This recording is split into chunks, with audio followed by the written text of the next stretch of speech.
This is Rogers TV, London. And we are back to wrap up this episode of LDN ONT TV. And we've talked about poverty before, and we'll talk about it again. There's no avoiding it, because the reality is the economic underpinnings of London have been allowed to slowly rot over the last 20 years that I've called this city home. First, the internet's digital revolution came for the white-collar jobs as the insurance and financial sectors downsized dramatically. And then automation started coming for the blue-collar manufacturing jobs that so many in the community actually look down on as unimportant. And it wasn't just the auto sector. Places like Philips Lighting, where I once worked, disappeared too. And throughout, corporate greed, empowered by so-called free trade agreements and the hollowing out of workers' rights by provincial governments, made even good-paying jobs more precarious. So in the face of that, it's more important than ever that when our friends and neighbors go out on strike, like the workers at Cami have done, that we rally around them and say enough is enough.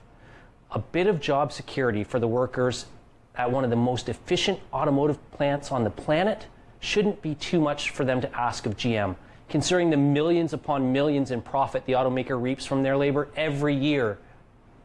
After 8 years of 6-day work weeks without care to what that's done to people's families, for those uniform members, they deserve to be treated with a little more respect and dignity in the workplace. And it shouldn't be too much to ask GM to bring back laid off workers and lay off the mandatory overtime. By the way, what happened to that 40-hour work week? Oh yeah, the government of Ontario doesn't enforce that.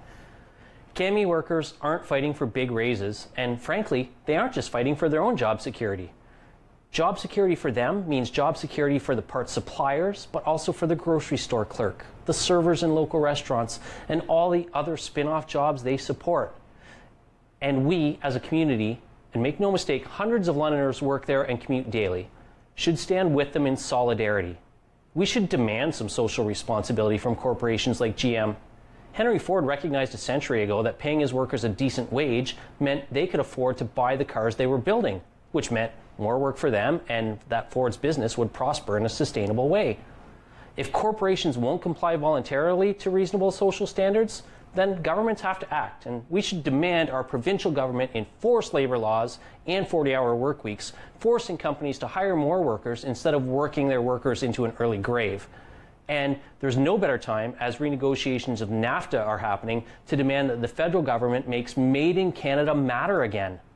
Fair trade and free trade are not the same thing, because good, secure jobs, whether unionized or not, are the jobs that support local United Ways, youth sports, cultural events, and our quality of life through their workers' income and property taxes. That's part of the poverty remedy. So by fighting for their job security, Cami workers are doing more to combat poverty than most of our elected officials are. What we want for ourselves, we should want for all. That's what Cami workers are fighting for. Thanks as always to the great crew here at Rogers for doing the street interviews, Taylor on the social media desk, probably checking to see if Patrick Marleau is still leading the league in scoring, and the whole gang behind the scenes.